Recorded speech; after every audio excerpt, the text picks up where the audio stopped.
saya akan bahas sekarang ini, kebaktian ini tentang Elia, di mana Tuhan menghendaki aku. Katakan, di mana Tuhan menghendaki saya. Di situ tempat berkat. Ada satu nabi gak pernah kia-kia, gak pernah tamasya. Dia selalu presisi, selalu purposely, selalu punya tujuan ilahi. Emangnya kita hidup lama-lamanya di dunia ini, jangan iseng lah. Kerohanian pun tidak boleh iseng, gak ada namanya iseng rohani. Orang yang jalan dalam tujuan, tidak buang-buang peluru, tidak buang langkah. Saya dorong Anda untuk punya penetapan hati. 1 Raja-Raja pasal 17 ayat 1-16, Elia di tepi sungai Kerit, saya akan bacakan nanti berapa ayat lalu saya bahas. Di mana Tuhan menghendaki aku, ya. Lalu berkatalah Elia orang Tisbe dari Tisbe Gilead kepada Ahab. Demi Tuhan yang hidup, Allah Israel yang kulayani, sesungguhnya tidak akan ada embun atau hujan pada tahun-tahun ini, kecuali kalau ku katakan. Kemudian datanglah firman Tuhan kepadanya, pergilah dari sini, berjalanlah ke timur. Spesifik ya. Khusus untuk Elia ya. Anda terapkan ini, Anda bisa kesasar. Khususnya Elia. Google Map-nya atau Waze-nya mengarahkan dia ke timur karena Tuhan bawa dia ke satu alamat. Saya ulang lagi. Ayat 2. Kemudian datanglah firman Tuhan. Perhatikan firman Tuhan yang spesifik untuk dirimu. Dan Anda mesti memperhatikan detil-detilnya. Sebab setiap orang arahnya beda. Yunus diutus ke Niniwe, Elia ke Sungai Kerit, lalu ke Sarfat. Jangan ikut-ikutan. Semua kita memang ke sorga, tapi di hidup ini alamat kita beda. Semua kita tujuan akhirnya sama. Bukan semua jalan ke sorga, cuma satu jalan yaitu Yesus. Tapi jalan kehidupan kita masing-masing itu ada tuntunan. Katakan ada tuntunan. Ulang lagi ayat 2. Kemudian datanglah firman Tuhan kepadanya, pergilah dari sini, berjalanlah ke timur dan bersembunyilah di mana di tepi sungai Kerit. Katakan sungai Kerit. Di sebelah timur sungai Yordan, katakan sebelah timur sungai Yordan. Jangan ke sungai Yordan loh ya. Itu tuntunan Bapa kepada Yesus. Itu tuntunan Tuhan di perjanjian lama kepada Yosua. Tapi orang ini namanya Elia, beda. Dia dituntun ke timurnya sungai Yordan. Bukan sungai Yordannya, tapi anak sungainya. Disitulah Allah menghendaki Elia. Kalau saya nyalek, Tuhan gak sertai. Karena saya sama sekali tidak ada potongannya itu. Kalau saya jadi artis, jadi Andi Lau, udah nggak usum katanya sekarang. Itu kalau Tuhan nggak kehendaki, buat apa kalau kita bisa berhasil di sana? Ya, saya dari dulu saya ngerti. Sebelum saya lahir, Yeremia katakan, aku sudah menenunmu, aku sudah mengenalmu, aku sudah menjadikanmu nabi. Prosesnya panjang, nanti baru terima Tuhan, lalu setelah itu dibentuk oleh Allah. Tapi kita mesti tahu kita ini mau jadi apa. Hai anak muda yang sudah SMA, ditanya mau jadi apa, bengong kita nggak tahu. Tentukan pilihanmu, tapi Tuhan belum berkata. Nah, apa katamu? Coba kalau Anda lihat ayat 1 tadi, lalu berkatalah Elia. Ayat 2, kemudian datanglah firman Tuhan. Tidak berlawanan. Elia berkata, demi Tuhan yang hidup, sesungguhnya tidak akan ada embun. Tuhan tidak ngomong begitu, tapi karena Elia percaya.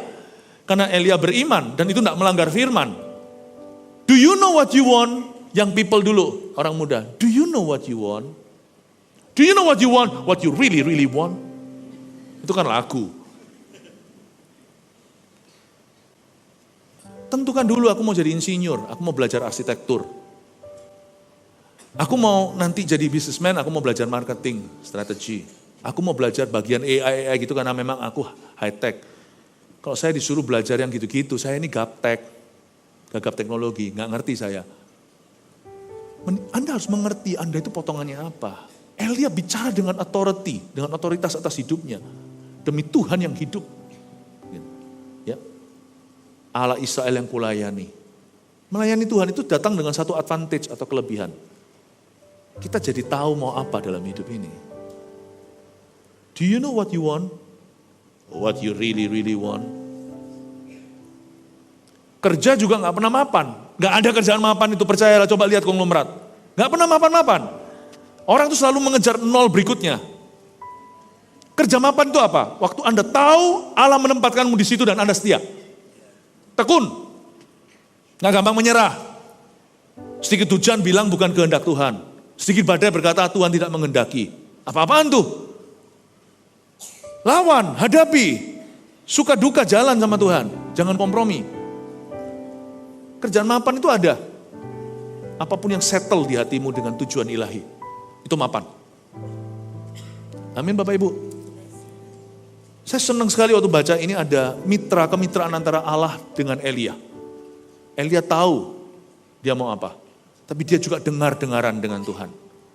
Tuhan tidak ambil semua keputusan. Tuhan bagi tugas. Ada yang diserahkan ke Elia alias delegasi, tetapi itu pun di dalam Tuhan. Dia tidak pernah keluar dari Allahnya. Ada hal-hal yang perlu kita putuskan in Christ, dalam Kristus. With Christ atau dengan Kristus. Tapi ada hal-hal yang Tuhan putuskan dari kedaulatan, yaitu by Christ, oleh Kristus. Itu bedain antara in Christ dan by Christ. Oleh Kristus atau dalam Kristus. Yang by Christ dalam hidup saya, itu saya pulang Indonesia. Saya itu gak ada niat, karena saya dari kecil udah sekolah di luar negeri, di beberapa benua. Di Asia pernah, di 2 negara, Taiwan, Singapura. Lalu saya ke North America atau Amerika Utara, saya di Kanada. Yang by Christ itu sungguh-sungguh, itu Kristus yang mendorong aku, itu bukan kemauanku. Bukan aku yang memilihmu, bukan kamu yang memilih aku, kebalik. Tapi aku yang memilihmu, supaya kamu pergi. Ada hal-hal dalam hidup saya kalau saya saksikan, yang by Christ. Ada hal-hal yang seolah-olah Tuhan tidak putuskan untuk saya memutuskan, tapi in Christ, dalam Kristus. Paham Bapak Ibu Saudara? Jadi, saya dorong Anda untuk bisa mengerti dan dewasa rohani, untuk bisa tahu di mana Allah menempatkanmu, dan apa tugasmu. Tidak segala sesuatu kita temukan secara supra alami. Tapi hal-hal tertentu itu datangnya secara natural dalam kehidupan kita. Saksi lagi, singkat-singkat aja. Pilih sekolah misalnya, mungkin bisa jadi inspirasi buat orang muda. Punya beberapa pilihan waktu Tuhan panggil saya, itu by Christ. Tidak ingin jadi pendeta, saya mendapatkan sebuah penglihatan di gereja dan itu adalah panggilan saya. Hari itu saya berbeda. Tapi cari kurikulum, dituntun Tuhan. Tuntunan Tuhan itu alami. Saya pergi ke satu university, di sana exit 66 dari rumah tempat tinggal saya dulu waktu di Kanada, itu tolnya ke arah timur Vancouver. Saya pergi ke sana cek kurikulumnya, lalu saya pergi ke exit 87 lebih jauh, itu 100 km dari rumah. PP tidak tinggal di kampus, tapi waktu saya lihat kurikulum dengan kurikulum sambil menimbang-nimbang dalam hati, saya pilih yang 87 yang lebih jauh. Karena lebih cocok buat saya. Saya tidak dengar suara, saya dengar suara waktu bertobat. I am Jesus and I love you. Saya dengar suara audible. Gak harus kita dengar suara audible untuk dapat tuntunan Roh Kudus. Tapi ada orang punya pengalaman-pengalaman tertentu. Tapi waktu saya pilih kurikulum mau sekolah, saya pilih itu dengan saya riset sungguh-sungguh. Dan mana yang hati saya condong ke sana dan saya serak. Sebab saya tahu ini semua dalam koridor panggilanku. Yang satu by Christ, oleh Kristus. Saya didorong masuk. Seperti bayi yang lahir prematur. Dulu benci Tuhan, tiba-tiba kenal Tuhan. Tapi waktu saya pelajari kurikulum, saya pilih sendiri dalam Tuhan, dan saya kasih stempel Tuhan. Demi Tuhan yang hidup yang kulayani. This is what I say. Dan saya selesaikan 4 tahun. Tidak gonta-ganti major. Ini akan aplikatif buat anak-anak muda, memilih jurusan misalnya, atau orang-orang tua. Apalagi milih istri. Setelah 10 tahun, 20 tahun menikah, salah istri, salah suami. Bahasa Ibrani versi Surakarta, piye toh? Gimana sih? You finish what you take lah. Orang Singapura berkata, finish lah, habiskan apa yang kamu ambil. Jangan ambil berlebihan, jangan serakah. Selesaikan yang kau mulai. Itu bukan urusan Tuhan, itu urusanmu di dalam Tuhan.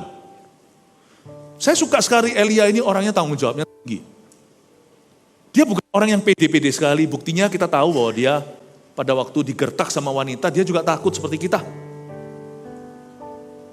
Waktu dia digertak sama istri raja, dia juga ketakutan. Dia bukan orang yang percaya diri, tapi dia orang yang clear. Jelas, saya rasa orang dewasa dengan orang non dewasa itu hati-hati kalau kita berada misalnya di Jawa Tengah, di mana superstisi atau mistis-mistis itu udah sesuatu yang sifatnya lumrah.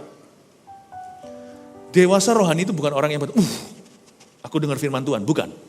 Demikian Tuhan berkata, itu karunia ukil. Dewasa itu terletak pada hati, sanubari, batin, dan pikiran. Perasaan kita itu jelas. I know what I want.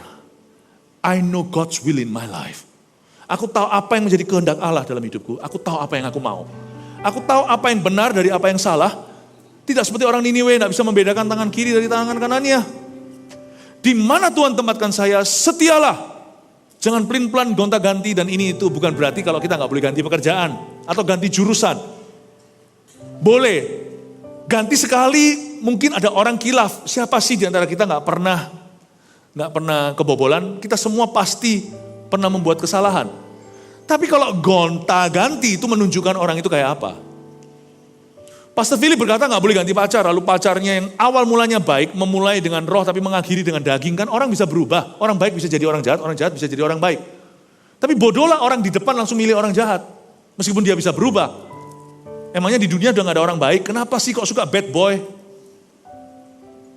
Yang perempuan misalnya, kalau Anda cari suami,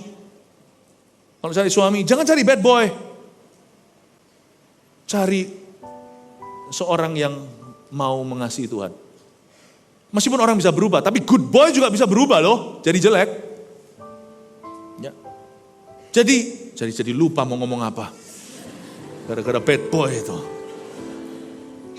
Ya pokoknya gitulah ya, ngerti lah ya. Udah. Ngomong kanan kirinya, pokoknya gitu. Kita harus mengerti apa yang kita mau. Pacaran, mas gitu loh ya, pacaran. Pastor Philip bilang gak boleh ganti. Awal mula baik, tapi lama-lama entah gimana dia mabuk-mabukan dan mulai kembali ke alkohol, lalu dia mulai pukul. Padahal belum jadi istri, kepukin. Kalau itu terus-menerus dia gak berubah. Jangankan gereja, orang tua yang mengasihi anaknya pasti berkata, sudah tinggalkan dia, emangnya laki kayak gitu mau ditunggu apa lagi? Kamu belum istrinya udah digebukin. Ini bahkan belum KDART. Ini KDSRT.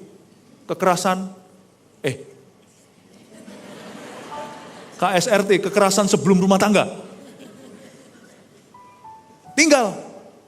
Tapi kalau orang itu punya kebiasaan gonta ganti pacar, antara dia bosanan atau enggak pernah berdoa sebelum keputusan.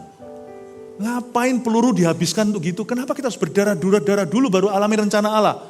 Kenapa enggak seperti Elia aja dari satu rencana kepada rencana berikutnya, itu tuntunan Allah. Dari kemuliaan pada kemuliaan itu seperti enggak ada putusnya. Coba Anda lihat ya.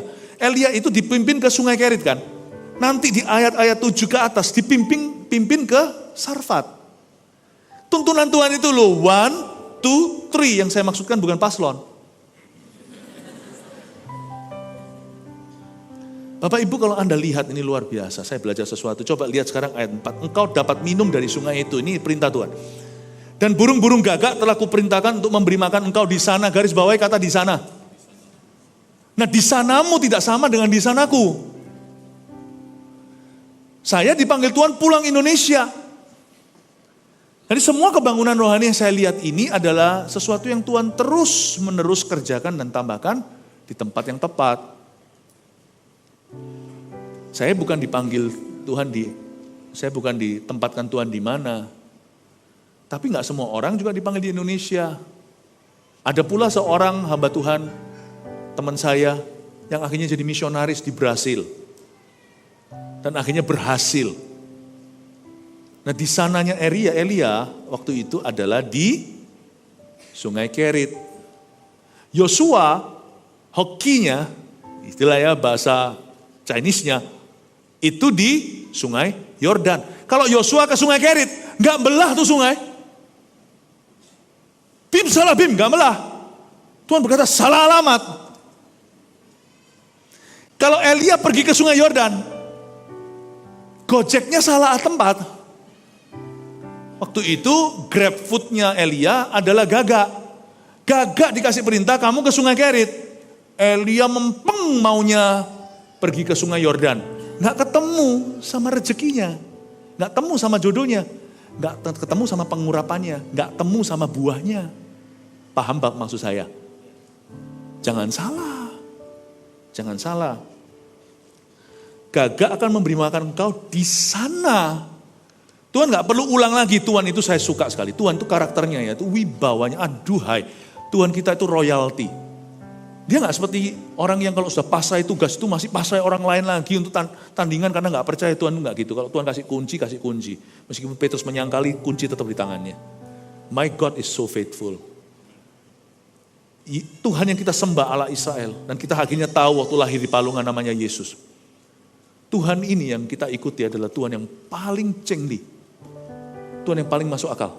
Tuhan yang paling mudah diikuti. Sungguhan. Tuhan tuh kalau ngomong gak perlu diulang. Karena dia gak percaya kita tuli. Tapi Pastor Philip, saya itu gak pernah, saya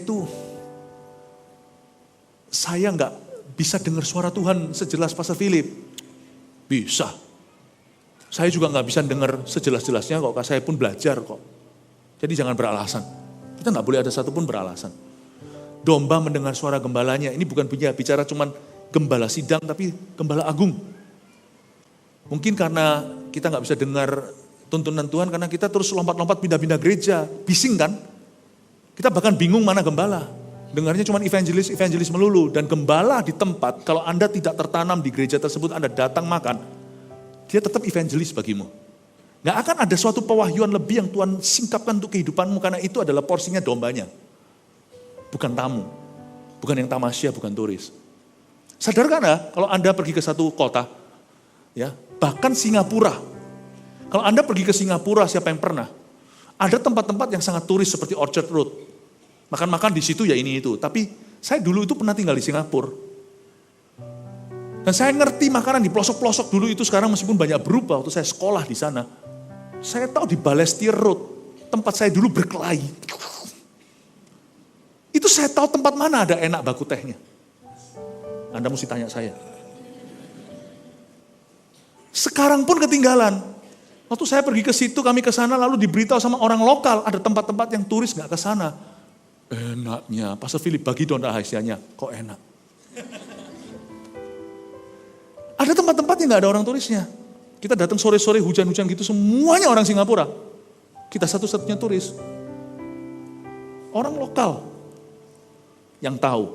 Ya, jadi mau ngomong apa lagi jadi lupa. Sungai Keritnya, ya, pokoknya gitu ya, ngomong pokoknya gitu. Saya kalau siang-siang mulai lupa. Oh, kita lihat ayat 4 dulu. Engkau dapat minum dari sungai itu dan burung-burung gagak telah kuperintahkan untuk memberi makan engkau di sana. Lalu ia pergi dan melakukan seperti firman Tuhan. Ia pergi dan diam di tepi sungai Kerit di sebelah timur sungai Yordan. Sangat jelas sekali. Pada waktu pagi dan petang burung-burung gagak membawa roti dan daging kepadanya dan ia minum dari sungai itu. Saya ingin Anda melihat bahwa God's provision, penyediaan Allah itu terdiri dari dua. Hal-hal yang supra alami dan yang alamiah. Tuhan itu bukan mencobai Elia atau Tuhan itu kalau Tuhan itu memelihara itu tanggung, bukan begitu. Tuhan kalau mau sediakan 100% juga bisa. Tapi Elia ini kan rekanan Allah.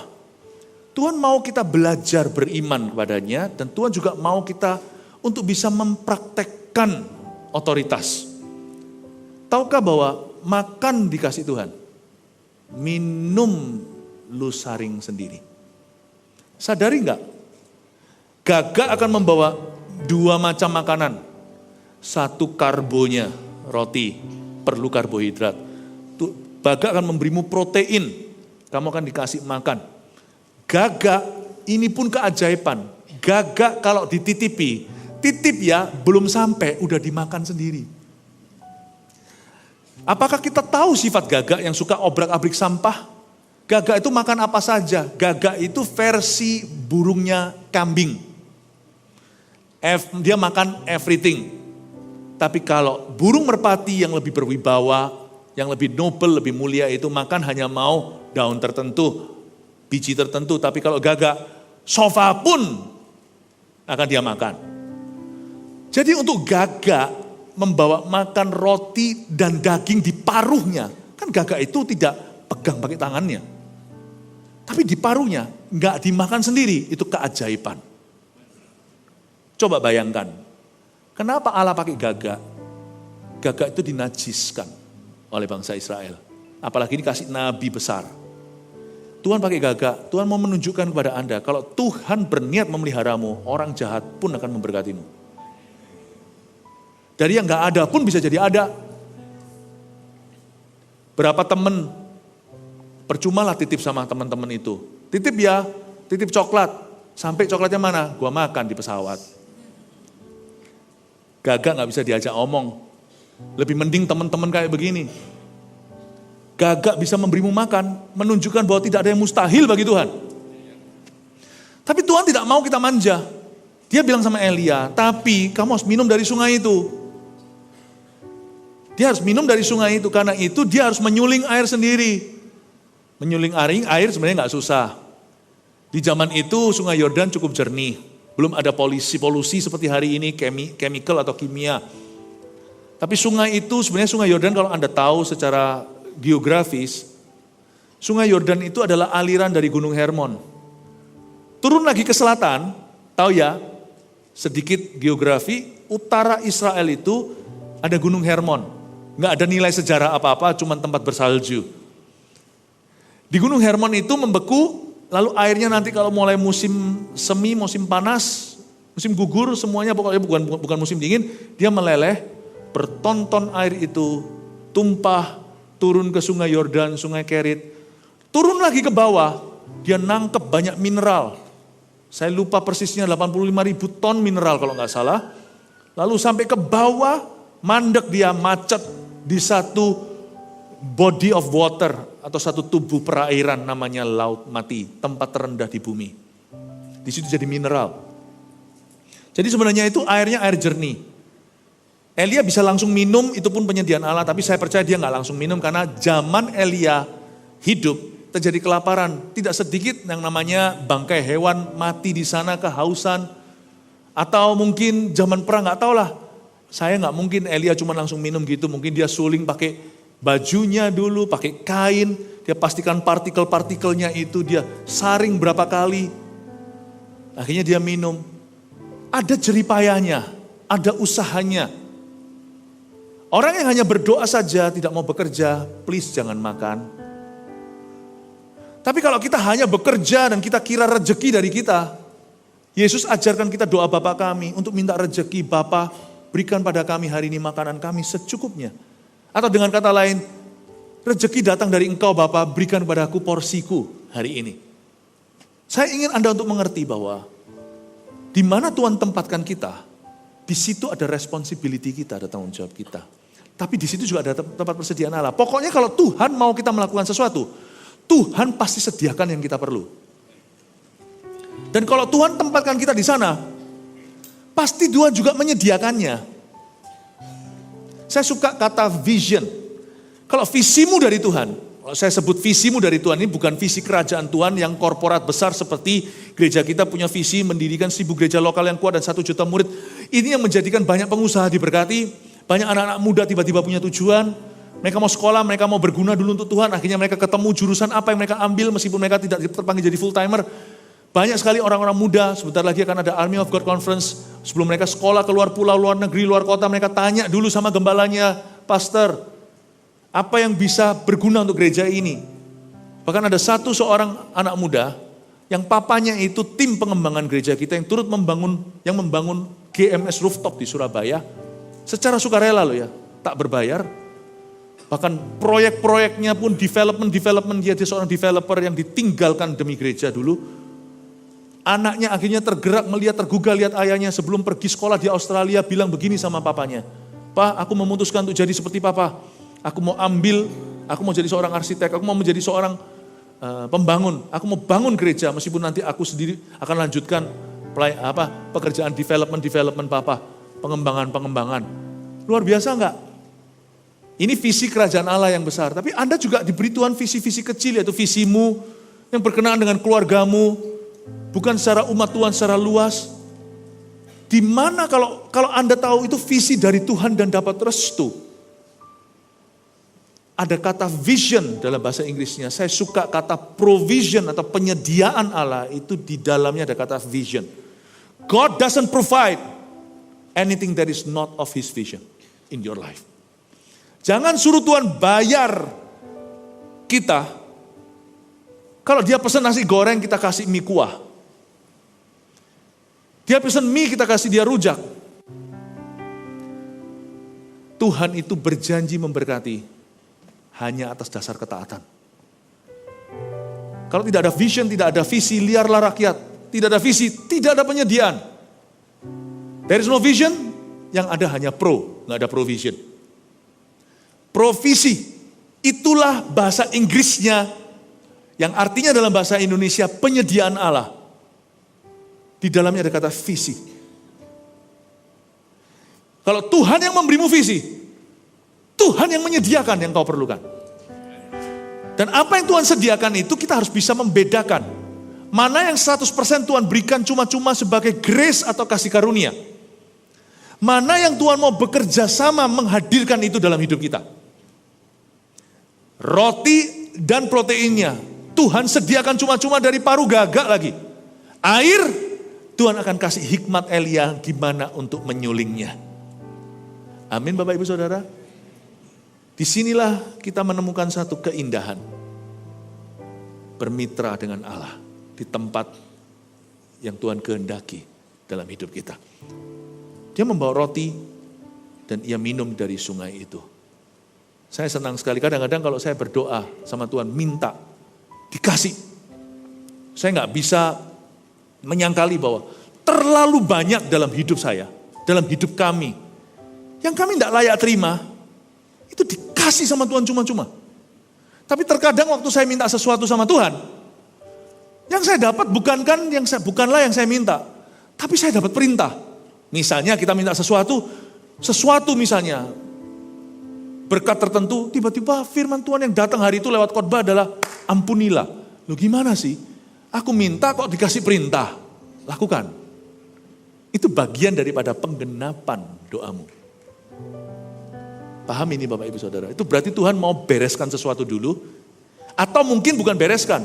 Nanti Anda lihat janda Sarfat, dia mau ngalami mujizat, tapi Tuhan pakai Elia, minta dia belajar untuk memberi. Luar biasa loh. Luar biasa. When you ask something, kalau Anda berdoa, minta sesuatu lalu Tuhan kasih perintah, curigalah secara indah. Bahwa Allah sedang menguji imanmu. Dan Allah sedang mempersiapkan. Berarti ini bukanlah protein, bukan roti dan daging. Berarti ini air minum yang harus Anda suling. Mintalah hikmat. Kadang-kadang kita minta sesuatu, Tuhan tidak kasih mujizat. Malah Tuhan kasih hikmat. Kamu harus begini, begitu, tiba-tiba ada PR, tiba-tiba ada job deskripsi, tiba-tiba ada langkah 1, langkah 2, langkah 3, apa yang harus aku benahi. Firman Tuhan itu tidak selalu dalam bentuk suara. Karena kita ini manusia dijajah panca indera, paham maksud saya? Kita kalau dengar suara gimana sih? Ya ini suara. Jadi kita sudah terbiasa kaku bahwa suara yang didengar itu harus wujudnya suara. Tuhan itu spirit, roh. Karena itu kalau dia berbicara kepada kita, through the Holy Spirit, lewat Roh Kudus, gak selalu bentuknya, wujudnya voice. Kadang-kadang wujudnya dorongan. Ada sebuah dorongan. Ada sebuah urging. Itu juga suara Tuhan. Itu juga suara Tuhan. Terkadang bukan hanya mimpi penglihatan, suara Tuhan itu juga bisa visualisasi. Nanti di kebaktian terakhir saya akan jelaskan Paulus melihat orang Makedonia. Dalam penglihatan dan dalam mimpinya. Mimpi penglihatan juga bisa. Tapi suara Tuhan itu juga bisa dalam bentuk kemauan. Kalau kita sudah hidup dalam Tuhan, kemauan kita itu sudah dikuduskan. Jadi gak mungkin ya orang yang hidup dalam Tuhan, dalam ketaatan tiba-tiba mau dosa itu pasti itu pencobaan, itu setan. Tapi kalau kita sudah hidup sungguh-sungguh dalam Tuhan, sedia payung sebelum hujan. Janganlah cari Tuhan kalau ada kebutuhan. Cari Tuhan itu sebelumnya. Nah makanya nanti keinginan kita pun itu bukan dijajah Roh Kudus, akan dituntun Roh Kudus. Jadi tiba-tiba kalau kita ada keinginan untuk telepon seseorang, itu nggak tentu loh. Saya bolak-balik begitu, saya telepon ternyata ada sesuatu rencana Tuhan yang luar biasa ajaib. Tapi nggak mungkin terus kalau kita jalan tiba-tiba ada keinginan untuk bunuh diri. Wah itu setan itu. Tolong ditengging, karena Roh Kudus bukanlah roh pembunuh, dia memberi kehidupan. Tapi kalau sesuatu yang baik, benar, semua yang mulia, layak didengar dan patut dipuji. Semua yang kudus, suci. Kadang-kadang kalau itu muncul keinginan, you know it could be God's voice, you see. Itu bisa jadi suara Tuhan. Makanya orang-orang Kristen banyak yang berkata, aku tidak bisa dengar suara Tuhan. Bolak-balik dengar suara Tuhan. Cuman Anda tidak responi, Anda kira itu bukan suara soalnya. Saking kakunya, dijajah panca indera, suara harus bentuknya suara. God is spirit. Nah kenapa kok dengar suara setan bisa? Misalnya, kita di rumah. Kalau sama setan bisa GR, kenapa nggak bisa sama Tuhan? Padahal kucing, setan, kok tahu setan? Anak setan memang peka sama papanya. Ya atau enggak? Terus tiba-tiba ada suara.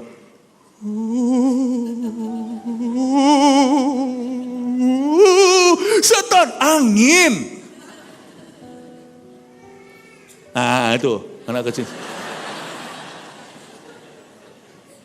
Angin ternyata.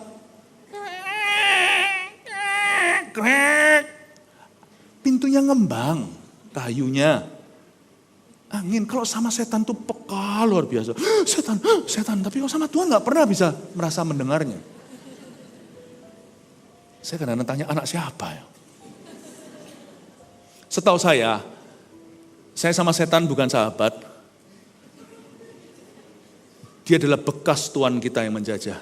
Kita semua sudah bebas. Setahu saya dalam peperangan rohani, termasuk dalam peperangan rohani pelayanan yang tak terhingga, saya menghadapi berbagai macam tantangan, mengusir setan kanan kiri, menghancurkan kubu-kubu iblis dalam kehidupan begitu banyak orang, karena hari ini kita semua adalah pendekar-pendekarnya Tuhan Yesus. Gak pernah tuh suara setan tuh bunyinya, itu di horror movie. Terlalu berlebihan tuh imajinasimu. Suara setan itu adalah segala sesuatu yang menentang firman Tuhan. Sama sekali tidak ada bunyi. Yang gitu gak usah takut. Kalau Anda dengar gitu malam-malam tidur aja berkata, lu nganggur ya, mau takut ya aku pakai cara gini. Tapi kalau tiba-tiba ada suara mundurlah dari Tuhan, bencilah orang, udahlah gini-gini aja. Itu setan itu. Itu yang disebut dengan diabolos. Itu suara yang menghasut seperti Petrus berkata, janganlah naik ke salib, enyah kau. Saya luruskan dulu. Suara setan tidak seperti yang kau kira. Makanya gak usah lihat film yang gitu-gituan, ngapain sih? Takut sih enggak. Ngapain lihat yang palsu? Kalau saya sudah pernah makan timlonya Solo, kenapa saya makan timlonya Tokyo? Kalau saya sudah lihat, tahu pekerjaan setan sesungguhnya, ngapain saya harus percaya Hollywood atau percaya siapa yang buat? Ngapain? Gak tertarik saya. Yang asli pernah saya hadapi kok, ngapain yang palsu takut-takuti. Kenapa saya juga harus luruskan, suara Tuhan tidak seperti yang kau kira. Do you know that sometimes, makanya itu keuntungan orang yang sudah hidup dalam Tuhan adalah dia dapat tuntunan dari dalam. Kadang-kadang kemauan, heran loh. The blessing of timing, berkat waktu ilahi itu ada dalam kehidupan kita. Saya berdoa di dalam nama Yesus, jemaat ini dewasa. Semoga hari ini Anda dilengkapi sungguh-sungguh. Nah, saya mau ajari Anda beberapa ayat lagi, menunjukkan perjalanan Elia. Nggak mungkin saya bisa selesaikan karena terlalu indah, terlalu dalam. Tapi saya akan jelaskan kepada Anda bagaimana Tuhan menuntun Elia dari satu rencana ke rencana berikutnya, di mana Allah mengendakinya, di situ ada berkat. Ayat 7, tetapi sesudah beberapa waktu sungai itu menjadi kering. Sebab hujan tiada turun di negeri itu. Maka datanglah firman Tuhan kepada Elia, firman kedua. Firman kali ini bukan, hei Elia, pergilah ke sebelah timur sungai Yordan, tapi ayat 9, bersiaplah pergi ke Sarfat. Terjadi surat tugas berikutnya yang beda dengan yang pertama. Disuruh ke Sarfat yang termasuk wilayah Sidon. Kali ini agak jauh, ke luar negeri malahan. Dan diamlah di sana. Kata di sana berikutnya udah beda dengan di sana yang pertama. Di sana pertama tadi itu Sungai Kerit, di sana kedua ini adalah kota namanya Sarfat di Sidon. Di sini celakanya. Banyak anak Tuhan masih terus berada di glory masa lalu. Susah move on dari firman pertama karena ada berkat. Kadang-kadang kita perlu sedikit ditampar malaikat untuk kita menyadari bahwa sungai itu udah kering. Udah gak ada rencanaku di situ. Misalnya, berapa banyak orang atau Tuhan tuntun sebuah gereja masih terus banding-banding, ya, terus-terusan dibanding-bandingkan dengan gini gitu. Kapan Anda bisa maju? Firman tuh banyak orang itu hidup di pewahyuan lama. Loh, saya gak berkata bahwa Alkitab bisa menjadi wahyu yang lama atau menjadi pewahyuan yang kadaluarsa. Tidak loh ya. Firman ini kekal. Tapi tuntunan Tuhan itu bertambah dalam hidup kita. Kita nggak boleh terus mati kutu, mati kaku di instruksi 1. Instruksi 2A, 2 sudah diberi. Anda nggak mau maju. Nggak mau maju. Berapa banyak orang masih hidup di dalam urapan lama. Matilah cepat lambat, karena sudah sekering di situ. Tapi di situ Tuhan berkata, kamu ke Sarfat. Sekarang makananmu tidak datang dari gagak. Makananmu datang dari janda. Allah dulu memakai burung, sekarang memakai manusia. Kalau kita hanya mau dipakai Tuhan dengan cara begini, atau kita sudah mati kaku, kita nggak mau move on lagi, kita hanya mau terima orang-orang yang begitu, Anda nggak akan maju. Sungguh Anda akan maju, Anda akan ketinggalan. Firman Logos tidak boleh berubah, tapi rema kita terus harus berkembang, berjalan. Meteran Tuhan itu jalan di hidup kita, berapa banyak orang sudah stagnan. Kita lihat ayat 10, sesudah itu ia bersiap lalu pergi ke Sarfat. Setelah ia sampai ke pintu gerbang kota itu, tampaklah di sana seorang janda sedang mengumpulkan kayu api. Dan ia berseru kepada perempuan itu, katanya, cobalah ambil bagiku sedikit air dalam kendi supaya aku minum. Wah, mungkin janda ini banyak air. Mungkin janda itu juga punya roti, punya makan. Tapi ayat 11, ketika perempuan itu pergi mengambilnya, ia berseru lagi, cobalah ambil juga bagiku sepotong roti. Ini Elia kok serakah? Enggak ya. Elia itu sudah nyaman. Ini bukan firman pembenaran tuh hamba Tuhan minta roti, minta uang. Never. Enggak boleh terjadi. Elia ini downgrade, dia bukan upgrade. Hamba Tuhan kalau melayani, yang tulen sejati, dia tidak akan jadi penggali emas atau menjadi orang yang aji mumpung atau panjat sosial. Seorang hamba Tuhan, sejati atau tidak, akan kelihatan. Tidak memanfaatkan jemaatnya, tidak menggali keuntungan. Apapun yang dia lakukan adalah untuk Tuhan dan jemaat itu, bukan untuk dirinya. Elia downgrade karena tadi dia dapat daging. Dia kalau mau tetap tinggal di Kerit, Tuhan terus kirim gagak, ya dia makan terus. Tapi Tuhan beri dia tantangan iman keluar dari zona nyaman. Karena Tuhan tidak mau memberkati gagak. Kalau gagak ngasih makan, dapat upah nabi, gagak tetap gagak. Allah mau memberkati seorang janda. Dia tidak mau berkat nabi itu turun dan akhirnya diberikan ke burung. Allah mau memberikan kepada satu bangsa. Semoga Sidon berubah. Elia lakukan ini bukan karena dia kelaparan. Saya percaya ada makanan terakhir dari gagak itu yang membuat dia kuat. Nanti Anda lihat ya, Elia itu dikasih makan sama Tuhan, roti yang sama dibawa datang sama Tuhan. Waktu dia ngambek itu loh gara-gara Isabel, dia makan, dia lari pakai roti ajaib itu. Dia lari 40 hari namanya. Dan dia bisa mendahului kereta kudanya Ahab. Saya percaya waktu Elia berkata minta roti, dia gak lapar. Hamba Tuhan, kalau kita pelayanan itu tidak boleh kita kelaparan. Sebelum Anda melayani, datang ke gereja, saat teduh dulu secara pribadi. Waktu kita pelayanan volunteer di sini, kita lakukan untuk jemaat, sekalipun kita sendiri jemaat melayani jemaat. Kami gembala-gembala ini juga jemaat. Cuma jemaat yang ditumbalkan akhirnya jadi gembala. Loh, kalau semuanya ada satu orang berkata, kok enak jadi gembala, mau tuker? Loh ya yo. Saya nggak keberatan kok cari nafkah di luar sana, saya nggak akan jadi pecundang. Saya pasti kalau Tuhan serta, kalau bukan karena saya membangkang dari panggilan, Tuhan akan sertai saya. Lebih enak lah. Saya di luar sana, saya mau beli apa, semua orang gak komentar kan. Uang-uangku kan. Tapi dalam pelayanan kalau kita diberkati kan orang langsung ngomongnya miring kan. Ayo tuker. Tapi tolong ya, Anda harus dapat visi, Anda harus berdoa 7 jam. Dan jemaat kalau lagi nangis, Anda nangis dulu, nangis kemudian, Anda harus meratapi, Anda harus angkat bebannya mereka. Anda melayani, orang tidak akan berterima kasih, orang sakit cari Anda, doakan setelah sembuh, tidak pernah telepon Anda. Anda terus doa 3 tahun kemudian padahal orangnya sudah mati.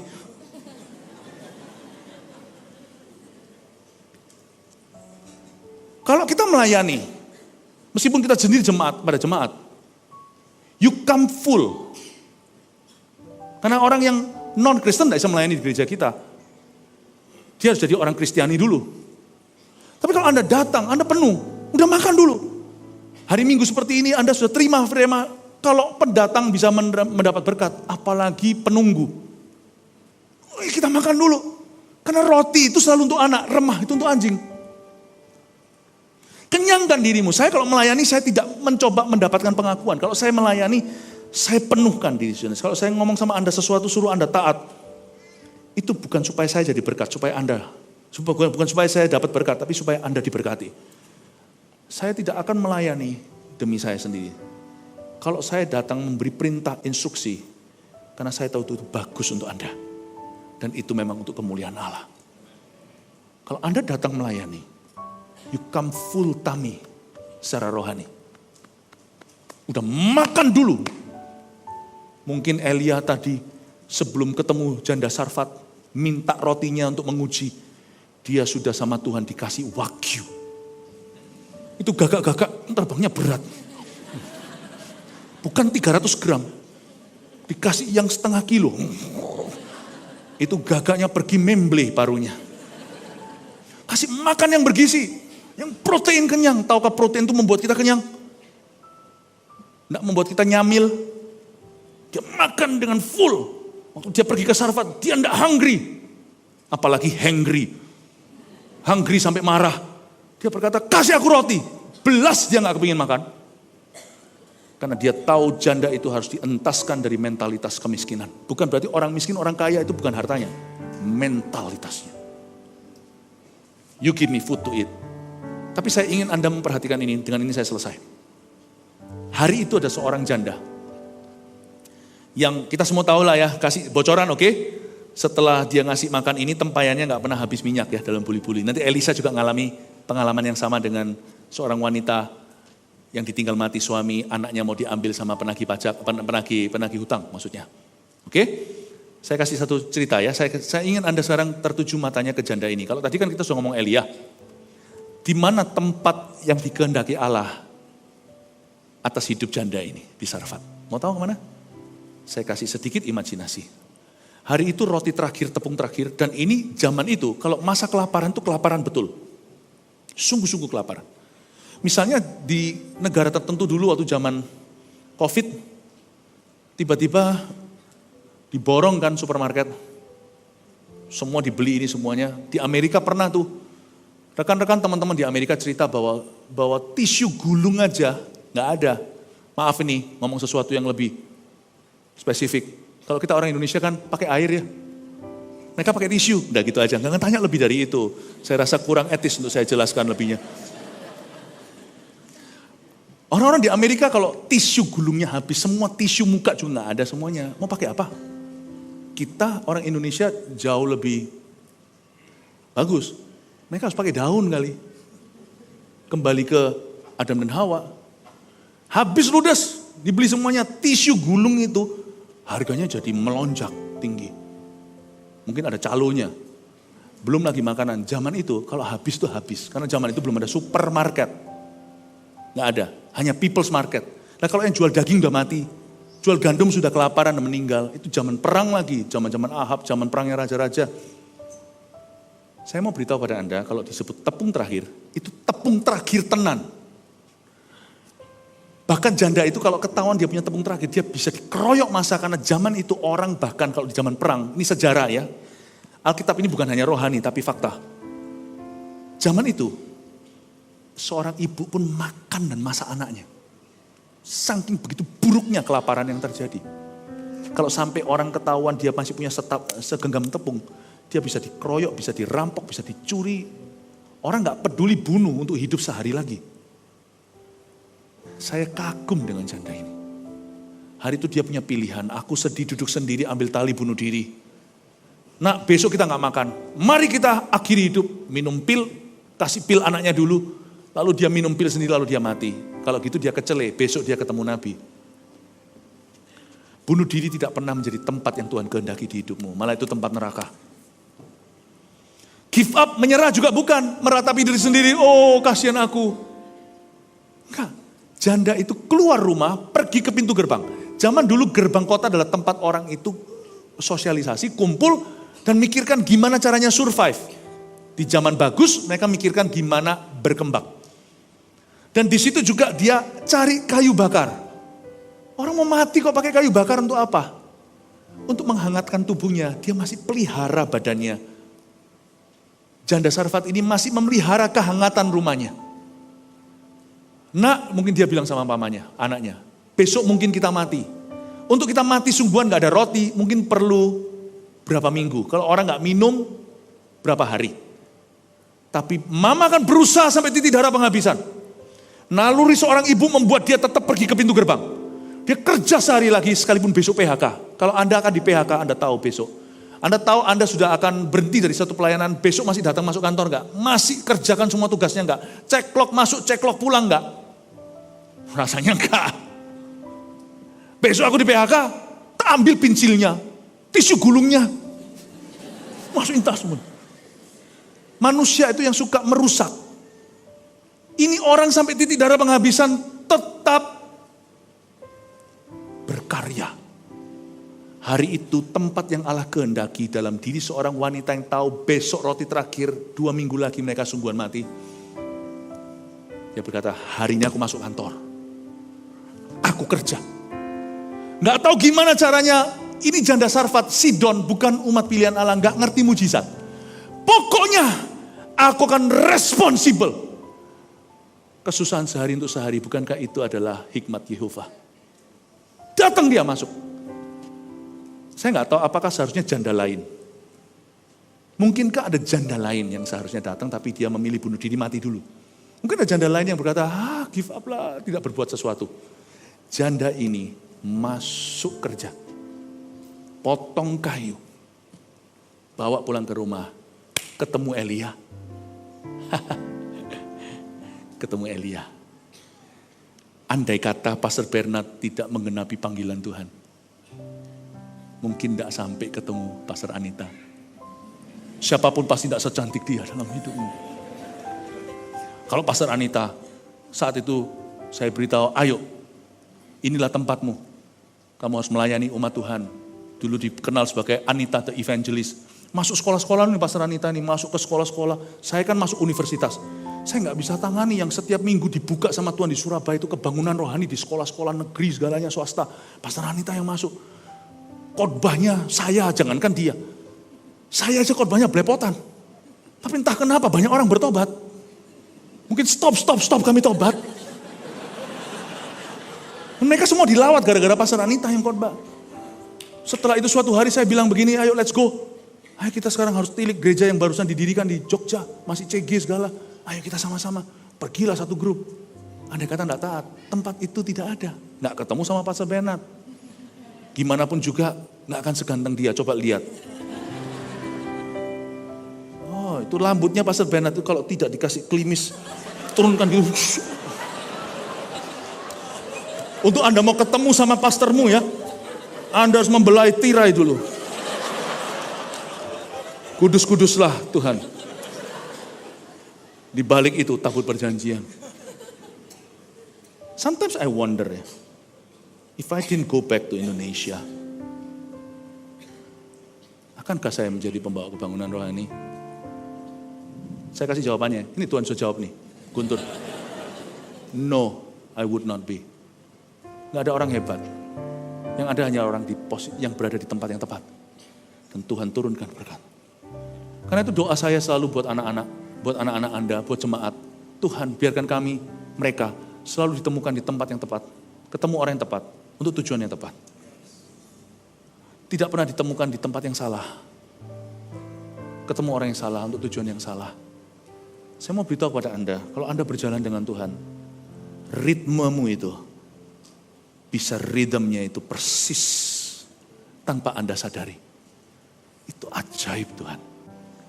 Jangan tinggalkan Tuhan. Dan terakhir, janda itu kan masuk kerja tetap. Apapun alasannya besok mati segalalah bla bla bla. Saya mau Anda untuk mengerti bahwa ketika Tuhan memberi kami visi untuk memulai CG, bahkan visinya GMS itu, yang paling oyotnya akarnya itu bukan 1000 gereja lokal dan 1 juta murid, itu misi kita. Visi kita itu menjadi gereja sel yang apostolik dan profetik. Gereja ini diberkati karena kita nurut sama patron blueprintnya untuk Roh Kudus, menjadi gereja CG. Nggak mungkin lah Tuhan suruh kita lakukan sesuatu kalau itu nggak tepat untuk kita. Saya mau beritahu kepada Anda sebuah saran. Kayaknya, kalau Anda yang belum ber-CG masuk ke CG, saya janji, hidupmu tidak mulus, pasti terjadi pembentukan. Orang baru itu perlu adaptasi lagi. Tapi saya tahu, akan ada rencana Tuhan yang tidak boleh kau punya. Kecuali kau tertanam di dalam rumah Allah. Akan ada sesuatu titik temu, yang saya maksudkan bukan kopi. Nggak ngerti ya sudah. Ada satu titik temu dengan rancangan Allah yang ajaib. Rencana A, bukan rencana B. Bukan rencana yang baik. Rencana B-nya Tuhan itu rencana yang baik. Rencana A-nya Tuhan itu rencana yang ajaib. Yang tidak akan diwahyukan kepadamu. Kalau Anda tidak ada di Sungai Kerit. Anda mesti ada di CG. Saya tahu dari situ Tuhan akan membuat Anda itu titik temu dalam kehidupanmu. Bukan untuk gereja ini, tapi untuk hidup Anda.